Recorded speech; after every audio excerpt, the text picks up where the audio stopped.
집 살지 말지 망설이는 중년. 모래시장이 먼저 답해줍니다.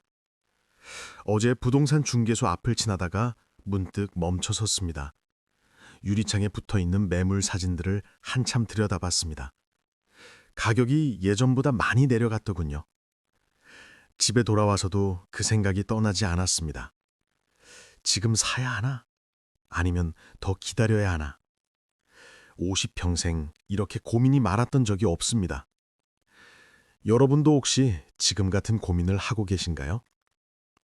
오늘은 집 사기를 망설이는 중년 세대가 꼭 알아야 할 이야기를 해드리려 합니다. 올해 부동산 시장이 보내는 신호가 무엇인지 함께 살펴보겠습니다.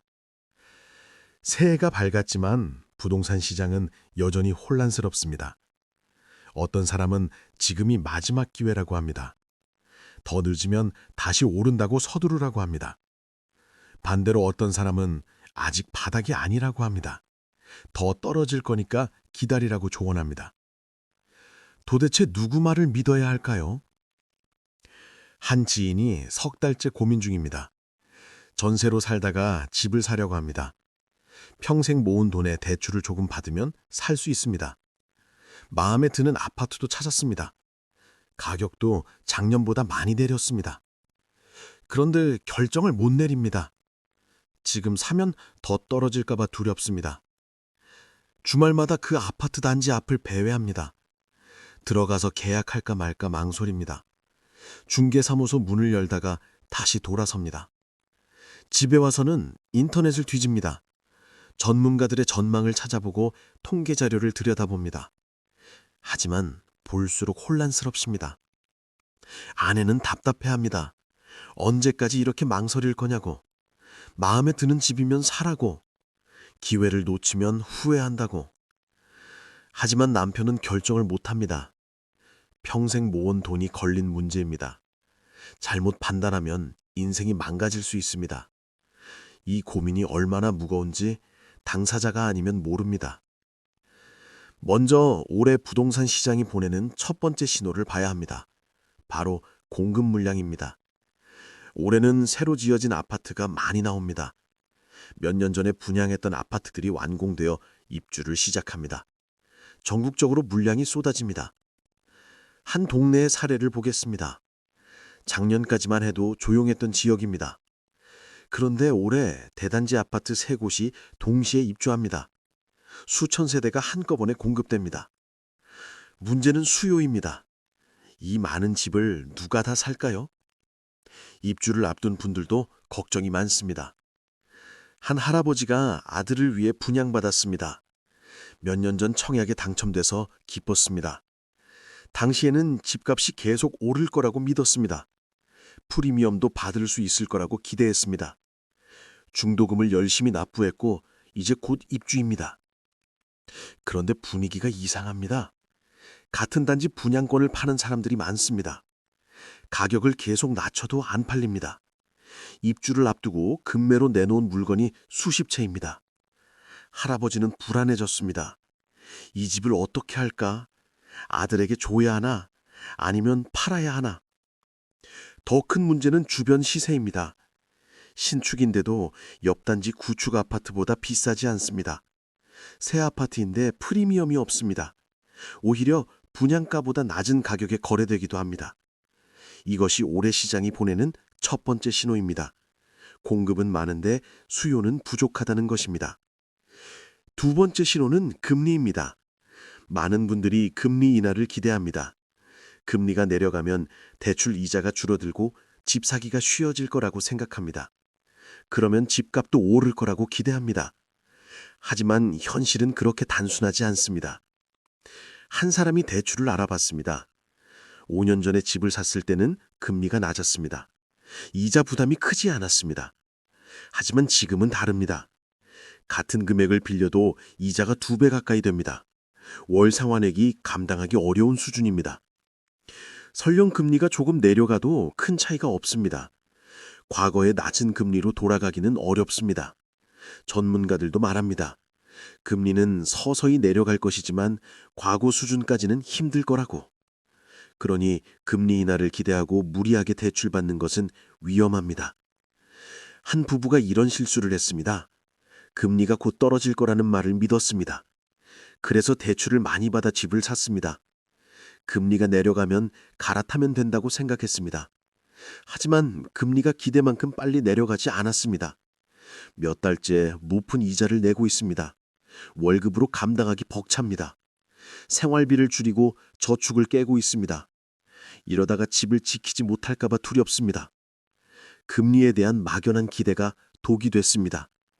이것이 두 번째 신호입니다. 금리는 쉽게 내려가지 않는다는 것입니다. 세 번째 신호는 거래량입니다. 올해 들어 부동산 거래가 늘어나고 있습니다. 작년보다 매매가 활발합니다. 어떤 사람들은 이것을 좋은 신호로 봅니다. 시장이 살아나고 있다고 해석합니다. 곧 집값이 오를 거라고 기대합니다. 하지만 자세히 들여다봐야 합니다. 거래가 늘어나는 이유가 무엇일까요? 집값이 올라서 사는 게 아닙니다. 오히려 떨어져서 사는 겁니다. 가격이 많이 내려니까 이제 살만하다고 판단하는 사람들이 나타나는 겁니다. 한 청년이 생애 첫 집을 샀습니다. 몇 년 동안 기다렸습니다. 집값이 너무 비싸서 엄두로 못 냈습니다. 하지만 최근 가격이 많이 내렸습니다. 부모님 도움을 받아 겨우 살 수 있게 됐습니다. 기회를 놓치지 않고 계약했습니다. 이런 사람들이 많습니다. 그동안 비싸서 못 샀던 사람들이 가격이 내려니까 사는 겁니다. 이것은 시장이 회복되는 신호가 아닙니다. 오히려 가격이 적정 수준으로 조정되고 있다는 뜻입니다. 거품이 빠지고 있는 과정입니다. 한 중개사가 말했습니다. 요즘 매수자들은 냉정하다고, 조금이라도 비싸면 안 산다고, 헝정이 치열하다고, 판매자가 가격을 낮춰야 거래된다고. 이것이 세 번째 신호입니다. 거래는 늘지만 가격은 오르지 않는다는 것입니다. 네 번째 신호는 지역별 차이입니다. 모든 지역이 같지 않습니다.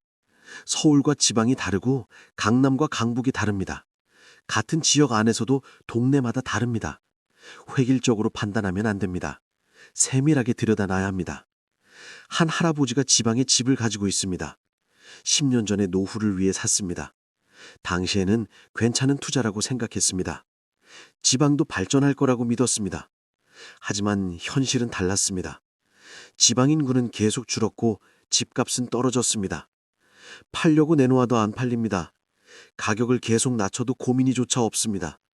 관리비만 나가고 있습니다. 짐이 됐습니다. 서울 집은 그나마 선방하는데 지방 집은 처참합니다. 지역 선택이 얼마나 중요한지 뼈저리게 느낍니다. 반대로 서울 핵심 지역은 다릅니다.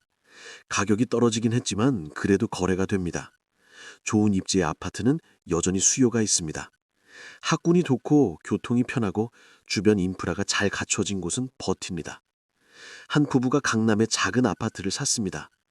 크지는 않지만 위치가 좋습니다. 가격이 떨어지긴 했지만 크게 걱정하지 않습니다. 이 지역은 수요가 꾸준하니까요. 설령 떨어져도 회복이 빠를 거라고 믿습니다. 이것이 네 번째 신호입니다. 지역에 따라 천차만별이라는 것입니다. 다섯 번째 신호는 세대별 선호도 변화입니다. 젊은 세대는 우리와 다르게 생각합니다. 집을 꼭 사야 한다고 생각하지 않습니다. 전세나 월세로 살아도 괜찮다고 여깁니다. 오히려 유연하게 살기를 원합니다. 한 청년이 부모님과 다퉜습니다. 부모님은 집을 사라고 재촉합니다. 전세는 불안하니 내 집을 마련하라고, 대출 받아서라도 사라고 압박합니다. 하지만 청년은 거부합니다.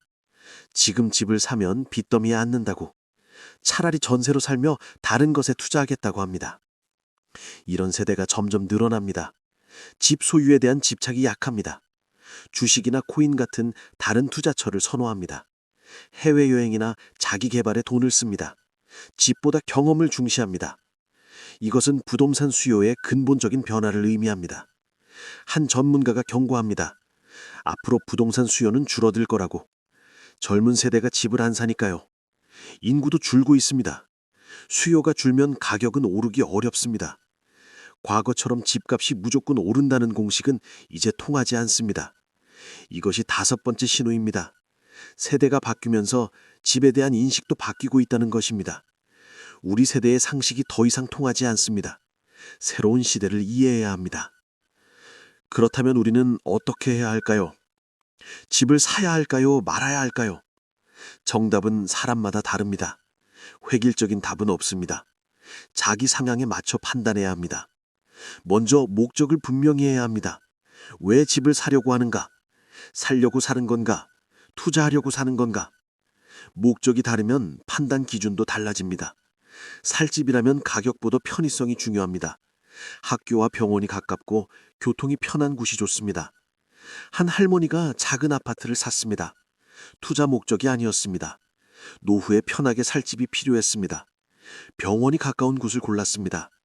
엘리베이터가 있고 관리가 잘 되는 곳을 선택했습니다. 가격이 조금 비싸도 괜찮았습니다. 여기서 여생을 보낼 거니까요. 이런 경우는 지금 사도 괜찮습니다. 조금 더 떨어질 수 있지만 크게 문제 없습니다. 살 집이니까요. 오히려 망설이